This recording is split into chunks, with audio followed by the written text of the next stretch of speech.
República Argentina. Esto es La Mañana de CNN Salta en la 94.7. La baja de la edad de imputabilidad vuelve a ser discusión en la República Argentina. Vuelve a ponerse en el tapete de los medios. Va y viene históricamente.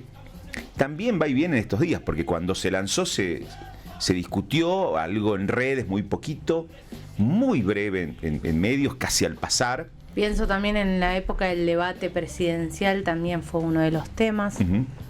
Y la pregunta que nos hacemos es, primero, si corresponde o no, y segundo, si el Estado está preparado para una decisión de estas características. Rodrigo Solá es integrante del Comité Provincial de Prevención de la Tortura y otros tratos crueles e inhumanos o degradantes. Con él vamos a charlar. Hemos hablado en otras oportunidades por diferentes circunstancias que tienen que ver con el sistema penitenciario en la provincia de Salta, entre otros puntos, y cuál es su mirada de esta nueva discusión que se plantea en la Argentina.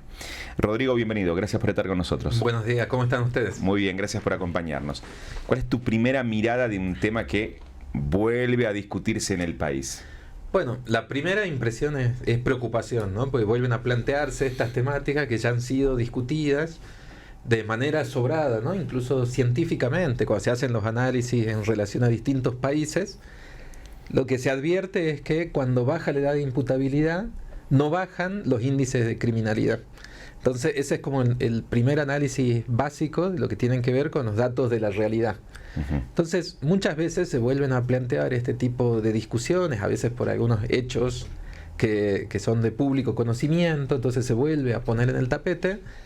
Pero a veces la discusión se da en términos no de políticas criminales o no en términos de investigaciones científicas, que podría ser también un insumo interesante para estas cuestiones, sino más bien de demagogia, ¿no? Entonces plantear como presuntas soluciones cuestiones que en realidad no van a aportar una alternativa, ¿no? A las cuestiones de fondo que tienen que ver con cuestiones de base, ¿no? Que tienen que ver con políticas públicas, de acompañamiento a la juventud, cuestiones que tienen que ver con adicciones, y que es necesario plantearlo desde otra mirada, ¿no? Sobre todo a nivel internacional se plantea como una necesidad de mayor protección a las infancias, a las adolescencias, a las juventudes, una presencia cercana del Estado, y como última posibilidad ante el hecho de conflicto con la ley penal o situaciones delictivas, la posibilidad de que esa persona pueda ser juzgada, bueno, y pueda ser también acompañada con medidas de seguridad, ¿no? Claro. Siempre pensando en la posibilidad de que esa persona tiene que estar preparada para estar inserta en una sociedad, ¿no? Entonces, solo digo esto, así lo podemos continuar debatiendo. Pensar, digamos, en que cuando un joven actúa o es partícipe de un acto delictivo, tenemos que pensar también en que hemos fallado como sociedad y apuntar a esas causas reales y no, digamos, a esto que sería como el emergente, ¿no? Ya cuando el chico llega a delinquir. Pero ya es más complejo eso, ¿no? Si nos ponemos a ver claro, toda pero si la nosotros previa. Queremos hablar de políticas públicas, tenemos que plantear ese tipo de cuestiones. Y también, ¿no? Aumenta en épocas de crisis, porque por ahí era un poco el planteo que hacíamos cuando en una población pasa más hambre, por ahí hay más delito también, ¿o no tiene relación? Sí, eso tiene relación en algunos tipos de delitos. Muchos generalmente no son criminalizados, todos estos delitos que tienen que ver con quizás porque uno no tiene un medio para subsistencia y demás, eso bueno, incluso las políticas fiscales o criminales pueden decir, bueno, esto es un hecho de menor cuantía, no tiene relevancia, hay una causa de justificación, un estado de necesidad, entonces eso no se persigue criminalmente, ¿no? Uh-huh. Pero hay otros delitos que sí, digamos, que tienen que ver con los contextos particulares, ¿no? Nosotros en los últimos años tenemos una tendencia creciente en las condenas, pero que tienen que ver con otras causas, digamos, que tienen que ver con el pase del narcomenudeo a las provincias, con la incorporación de los juicios abreviados. Entonces, antes lo que podía desarrollarse en un juicio en el que uno puede probar la inocencia o la culpabilidad por parte de los ministerios públicos, ahora muchas veces se resuelven rápidamente con acuerdos fiscales y que las personas terminan condenadas, con condenas cortas inclusive, de 1 año, por ejemplo, 9 meses, vemos que tienen condenas, pero que se cumplen efectivamente en la cárcel.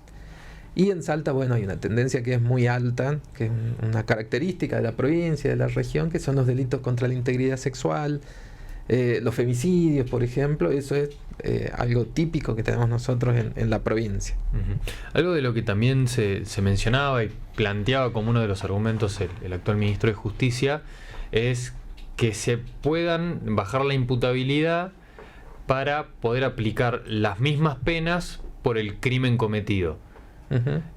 Como una de las posibilidades, más allá de combatir la criminalidad, decir, bueno, si tenés 14, 15, 16 años y cometiste un asesinato, que se te pueda juzgar de la misma manera que se lo juzga a un mayor, sin tampoco tener en cuenta esta segunda pata, que es a dónde van esos chicos de 14, 15 años a cumplir esas condenas. Claro, pero es un poco la inversión del argumento, ¿no? A nivel mundial hay un consenso, digamos, la convención que más firmas tiene a nivel mundial es la Convención de los Derechos del Niño. Y ahí sí es un consenso que se es niño hasta los 18 años. Entonces hay una protección especial hasta los 18 años. En materia penal, nosotros en Argentina hay delitos por los que no se puede condenar a partir de los 18 años, otros a partir de los 16, los que son más graves. A partir de esa convención hay una discusión muy fuerte de lo que tiene que ver con el régimen penal juvenil. Porque la persona adulta que atravesaba un proceso penal tenía toda una serie de garantías en el proceso en el que uno puede esgrimir toda una serie de herramientas, ¿no? Que los menores no tenían. Entonces, uno siendo un menor quedaba sometido, digamos, era considerado como un objeto por el sistema penal, que todavía, digamos, era la rama que no se había adaptado a todo lo que dice la Convención de los Derechos del Niño. Entonces uno prácticamente no tenía posibilidad de defenderse. Y aún en el caso en que un menor fuera declarado inocente en el juicio, que se descubra que no tuvo participación en los hechos, podía quedar inclusive así, con una medida de seguridad, podía quedar privado de libertad, porque el juez o la jueza consideraba que no tenía una protección material o moral en su ámbito familiar. Entonces esta persona, de todos modos, por su abandono material o moral, queda privado de libertad, ¿no? Llámesele como sea, ¿no? Con tipo de medida de seguridad o lo que sea, el niño o el adolescente está privado de libertad. Entonces, ¿cuáles eran todas las recomendaciones internacionales a la Argentina? Adecue su sistema penal juvenil para que tenga todas las garantías durante el proceso penal, para que se pueda demostrar la inocencia efectivamente, en el caso que lo fuere. Y si se descubre la inocencia, tiene que acompañar con otro tipo de medidas para el caso que se dé esta suerte de abandono material o moral, ¿no? Entonces, hacia eso apuntan, digamos, todas las recomendaciones internacionales. Por eso digo que hay una inversión de ese argumento, una inversión en el sentido de invertir. Entonces, se lo presenta como algo positivo, como algo que fuera a favor de los jóvenes, decir, bueno, le vamos a dar todas las garantías. Bueno, eso sí, efectivamente, se tiene que hacer, pero no en busca de criminalizar, sino en busca de que haya una protección integral, que es lo que buscan los tratados internacionales. Siempre se escuchan comentarios de estas características. Pero los de los derechos humanos defienden a los delincuentes. Si te matan a tu hijo, vas a ver cómo vas a estar a favor de que bajen la edad de imputabilidad. Es como una reflexión que de acuerdo a la época política también que se vive, puede ir creciendo. ¿Percibís eso también como respuesta de parte de la sociedad? Sí, lo que pasa es que en este momento se han habilitado ciertos discursos que en otros momentos quizá eran más reservados, ¿no? Pero la realidad es que nosotros vivimos en una sociedad que esa mentalidad estaba latente, ¿no? Entonces esos discursos que pueden ser discriminatorios, racistas, de odio, decimos hoy en día, están vigentes, y hoy en día políticamente está habilitado que eso se pueda decir, ¿no? Entonces por ahí quizás emergen con más fuerza. Los que trabajamos en estas causas, yo trabajo más de 25 años en cuestiones de derechos humanos, lo hemos vivido siempre.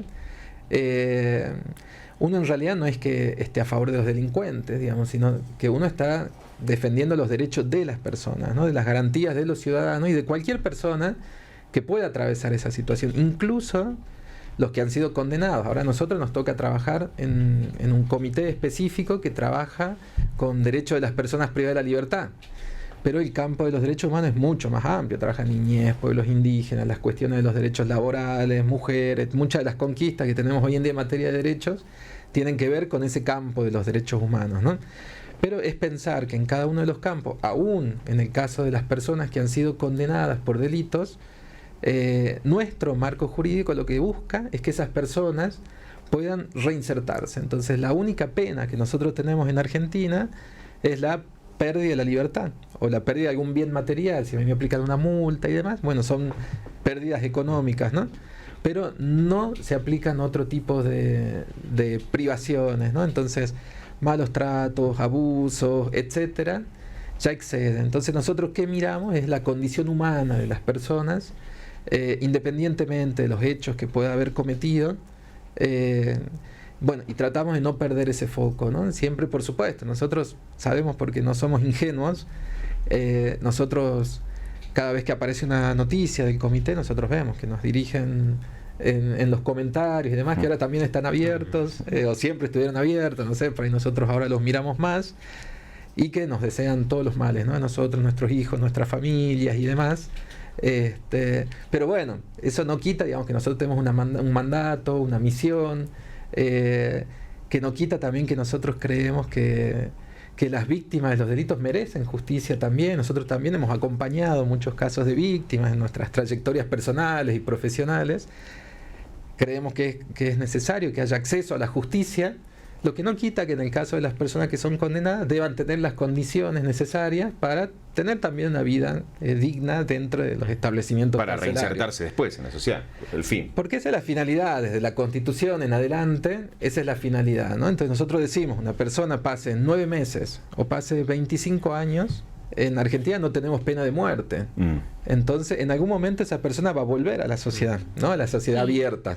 Y la última vez que nos visitaste el año pasado fue porque también se estuvo hablando sobre superpoblación o sobrepoblación en las cárceles, y también me acuerdo que el debate tenía que ver con le estamos pagando un sueldo a los presos para sin hacer nada, que vos también lo viniste a aclarar.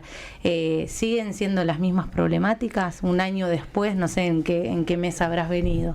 Sí, en gran medida siguen siendo las mismas problemáticas, agravadas por la situación, ¿no? Por el contexto, ¿no? Mandela decía, bueno, para conocer a la sociedad hay que ver las cárceles, porque en las cárceles está, digamos, como el reflejo, ¿no? El reflejo dramático de las sociedades.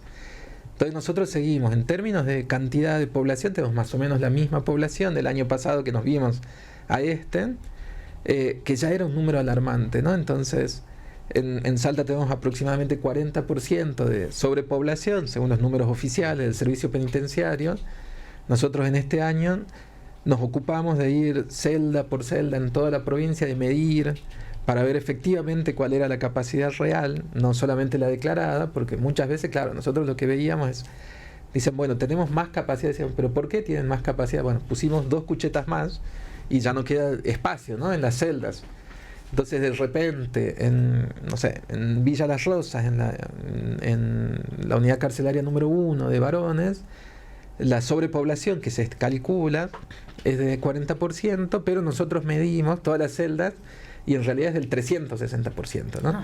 Entonces nosotros ahora vamos a presentar el informe anual dentro de un par de semanas y, digamos, es una novedad. Es que el 40 en la cantidad. Claro. 40% es la diferencia oficial. Claro, porque ellos dicen, nosotros tenemos capacidad para 1.100 personas, sí, y en este momento tenemos casi 1.700, ¿no? 1.690 personas. Ese es el número oficial. Claro. ¿Cómo se mide? Con cantidad de camas, ¿no? Entonces ahí uno ya sabe, ya tiene un primer dato. Hay 500 personas que no tienen cama, que están durmiendo en el piso, ¿no? Por ejemplo, en la unidad carcelaria número 1. Sí. Ahora, hay estándares. Que fueron a revisar el metro cuadrado.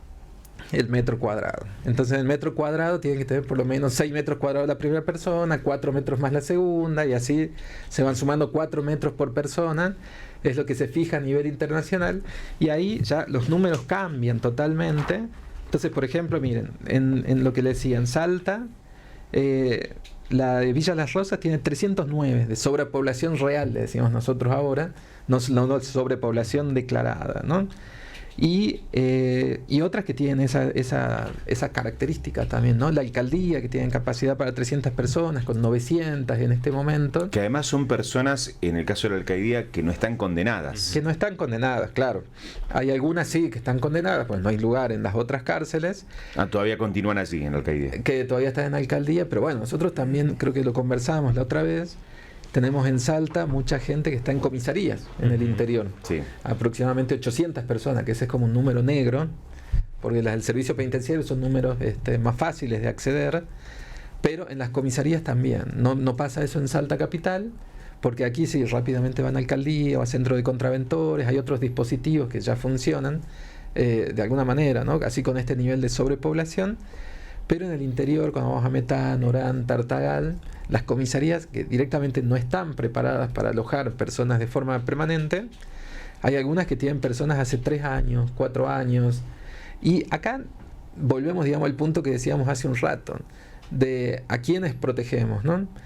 Nosotros cuando vemos en las alcaldías entramos y hacemos, por ejemplo, en la comisaría de Tartagal, hay 72 personas, un lugar que no está preparado, que si pudiera estar preparado, no podrían haber más de 4 personas, ¿no? Y están mezcladas, personas condenadas, personas procesadas, personas detenidas, personas demoradas. Encontrábamos chicos de estos que levantan en la calle porque estaban tomando o no, por alguna actividad sospechosa, y que están conviviendo durante una noche, 2 noches, 3 noches, digamos, totalmente hacinados en una celda, con población que es condenada, que no debería estar en ese lugar, ¿no? Algunos con condenas de hasta 20 años, 25 años, pero que las están cumpliendo en comisarías. Entonces, digamos, todas estas alarmas, estas alertas que nosotros tratamos de mostrar, es decir, bueno, el sistema tiene que funcionar mejor para protección de toda la población, de toda la ciudadanía. ¿Y cuál sería una posible solución? ¿Construir más? Esa es una parte de una solución, ¿no? Digamos, cuando nosotros decimos, bueno, ya vamos a llegar tarde al problema. Sí, o los contenedores, los contenedores como solución. Claro, sí.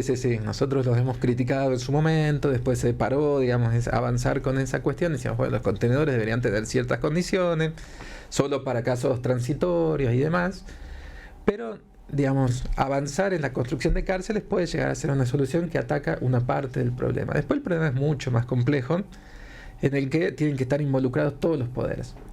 Entonces, no es solamente una cuestión de dónde dejamos a los presos, sino que tiene que ver también con cuestiones con el Poder Judicial, por ejemplo, con el Ministerio Público, qué políticas criminales vamos a tener, cuál es la visión de los jueces.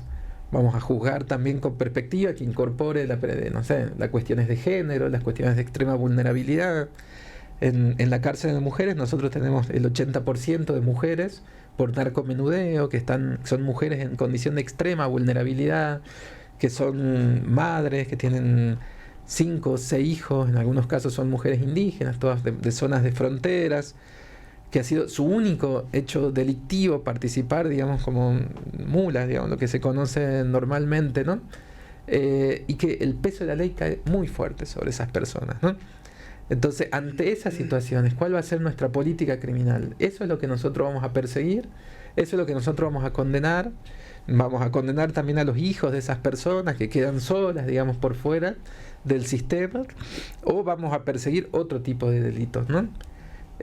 O estas otras cuestiones que decíamos hace un rato, lo que tiene que ver con los juicios abreviados y demás, o las posibilidades de de transitar, digamos, los procesos judiciales con prisiones preventivas, con tobilleras, pulseras, etcétera, y no en prisión, como si fuera la regla, o la posibilidad de poder evaluar que la persona tenga un tránsito durante toda la cárcel, que pueda hacer efectivamente todas esas fases de progresividad, las etapas, para ver cuando pueda estar reinserto, que se le concedan los beneficios, libertad condicional, etcétera, que hoy en día son prácticamente nulos. Entonces, la persona pasa desde que tiene una situación conflictiva, desde el primer momento en prisión preventiva y hasta el último día en la cárcel, ¿no? Claro.